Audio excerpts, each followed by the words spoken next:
You go out and you go to Mississippi. The famous Mississippi speech. I had one beer. Well, do you think it was? Nope, it was one beer. Oh, good.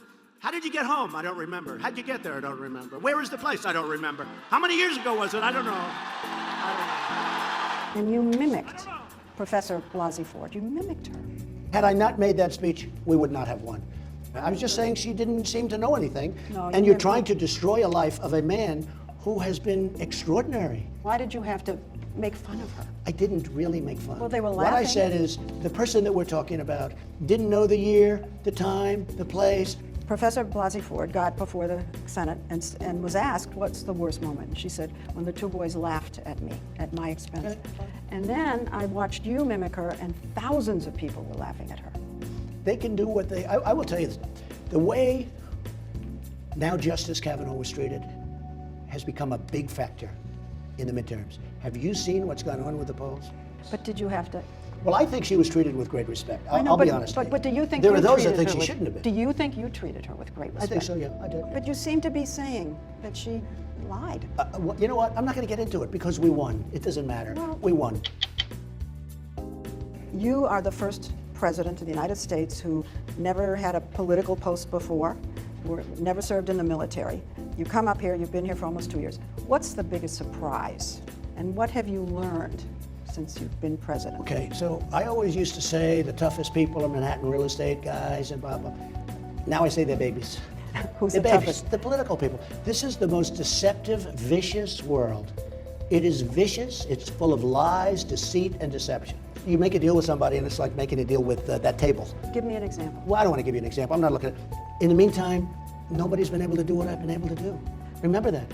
When you look at taxes, you look at regulations, you look at making deals with other countries, nobody's been able to do anything like this. Actually, most people didn't even try because they knew they didn't have the ability to do it. But it's a very deceptive world. The other thing I've really learned is I never knew how dishonest the media was. I really mean it. I'm not saying that as a soundbite.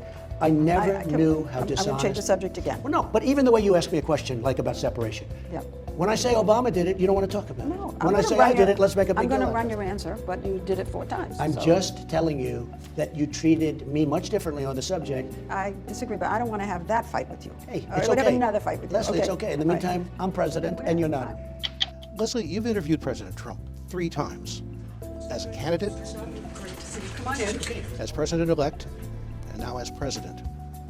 Has the office changed in any way? Well, in terms of the 3 interviews, he was completely different. The one that really stood out was the one 3 days after he won the election, Well, it's been a wild ride, I'll tell you that. where it was my impression that he was in total shock. Right now, he's so much more confident. He is truly president, and you felt it. I felt it in this interview. Do you think you ever asked any questions that got under his skin where you saw him get a little irritable or snap back at you? I think it was more when I would try to bring him back to the question I asked, and that got on his nerves a little bit. I'm going to try one more time. Okay. I know, Leslie, you don't have to try again. I know exactly Well, what you're answer saying. my question. The answer is this. At times, he seemed to be trying to filibuster you. Well, you know something? He was trying to filibuster me, but I have never interviewed a politician ever that didn't try to filibuster me. Do you believe that the Russians interfered in the 2016 campaign, election? Our Well, election? they meddled, but I think China meddled too. But and why I think do you other say countries. China and meddled you want too? to know something? Why do you Leslie? say China? Why don't you Let just me say ask the you. Russians meddled? Because I think China meddled also. And I think, frankly, China This is is a amazing. bigger problem. You're diverting the whole Russian I'm thing. not doing you anything. Are, you I'm are. saying Russia. When you were walking to the Oval Office, you tried to press him on whether he'd pledge not to fire Robert Mueller. Yeah. Will you pledge that you will not shut down the Mueller investigation? Well, I don't pledge anything. Man, he didn't want to answer that. He didn't want to pledge. He said, I'm not going to pledge on 60 Minutes. I don't want to pledge. Why should I pledge to you? If I pledge, I'll pledge. I don't have to pledge to you. But I have no intention of that. You're not pledging to me. Yeah, he didn't like that one either. But you know something? He enjoyed the sparring. He said so, and I could tell he enjoyed it. I disagree, but I don't want to have that fight with you. Hey, Or it's we'd have okay. another fight with you. Leslie, okay. it's okay. In the Right. meantime, I'm president And we're and you're having not. fun, right? You know, for sure. He was very restrained with you Oh, in his media questioning. I got my share of fake news. I wouldn't say he was restrained. He came at fake news quite a few times. You have said that this administration is like a smooth running machine. And yet we keep hearing that the White House is in chaos. It's wrong. It's so false. It's fake news. there was a point where he was being so complimentary to you that you accused him of softening you up. I think he was trying to soften me up. I'm on 60 Minutes. Great show. My first interview with Mike Wallace, right? Right. And it was such a great interview. He was so nice. He was only nice to me. He wasn't nice to other people.